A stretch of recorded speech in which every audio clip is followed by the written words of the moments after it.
ఈ భూమి మీద యాత్రికులం. ఇది ఒక సంత. ఈ సంతలో మరి భార్య, పిల్లలు, మనమళ్ళు, మనవరాళ్ళు, పెళ్లిళ్ళు ఇలాగా మానవుడు మరి ఈ భూమి మీద బంధాలు, అనుబంధాలు అన్ని పెంచుకొని ఒక రోజు అన్ని సంపాదించిన తర్వాత బాగా సుఖపడదామనే టైంలో మరి పట్టుకున్న చనిపోతూ ఉంటారు.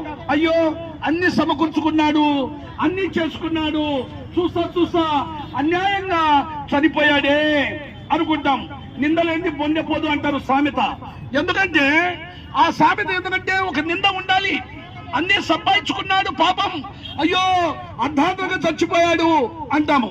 కానీ పరిశుద్ధ గ్రంథం బైబిల్ సెలవిస్తుంది, నా తల్లి గర్భం మందు నిర్మించిన వాడవు నీవే, నన్ను నిర్మించిన విధానము చూడగా భయమును వణుకును పుట్టుచున్నవని దేవుని వాక్యం సెలవిస్తుంది.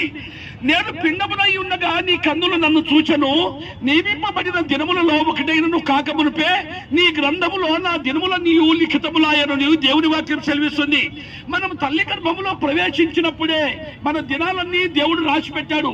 ఇన్నాళ్ళు నీవు జీవించాలి, ఇన్నాళ్ళు తర్వాత మళ్ళీ నా లోకానికి రావాలని దేవుడు నిర్మించాడు. ఓ ప్రియ సోదరి సోదరులారా, ఒక్కసారి ఆలోచించండి. మనం ప్రయాణమైపోతున్నాం. గ్యారంటీ ఉందా? గ్యారంటీ లేదు. మనం తీసుకునే వస్తువులకు గ్యారంటీ ఉంది. ఒక టీవీ తీసుకుంటే గ్యారంటీ ఉంది, ఒక మరి మిక్సీ తీసుకుంటే గ్యారంటీ ఉంది, ఒక మిక్సీ తీసుకుంటే గ్యారంటీ ఉంది. ఇలాంటి మన జీవితానికి వారంటీ లేదు. 100 సంవత్సరాలని చెప్తూ ఉన్నారు, కానీ ఎప్పుడు చనిపోతామో తెలియదు, ఎప్పుడు ఏమవుతుందో తెలియదు. ఎన్నో బస్సులు యాక్సిడెంట్ చూసాము, ఎన్నో రైళ్ల యాక్సిడెంట్ చూస్తున్నాం, ఎన్నో బైకుల యాక్సిడెంట్ చూస్తున్నాం. కానీ మన జీవితం ఎప్పుడు ఏమవుతుందో తెలియదు. అందుకే ప్రభు అయిన యేసుక్రీస్తు సెలవిచ్చారు, ఆత్మయ్య జీవింపజేయుచున్నది, శరీరము కేవలం నిష్ప్రయోజనం అంటున్నాడు. ఆత్మల కొరకు వచ్చాడు 2000 వచ్చాడు యేసుక్రీస్తు ప్రభువు వారు. 2025 సంవత్సరాల క్రితం ఈ భూమి దిగి వచ్చి మానవుడుగా జన్మించాడు. 33 సంవత్సరాలు జీవించాడు.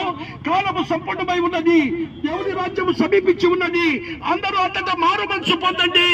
పాపములో పడిపోయిన మీ జీవితాలు మరి పరిశుద్ధమైన రక్తం ద్వారా కడగబడితే పరలోక పట్టణం ఉందని దేవుడు సెలవిస్తున్నాడు. ఓ ప్రియ సోదరి సోదరులారా, ఆలోచించండి. ఆలోచించిన ఆశాబంధం మంచితనం మించిందరగదు. నేనే రక్షణ సమయం. అందుకే మరి ప్రభు అయిన యేసుక్రీస్తు ప్రభు పుట్టడానికి ఒక కారణం ఉంది. లోకమంతా పాపములో పడిపోయింది.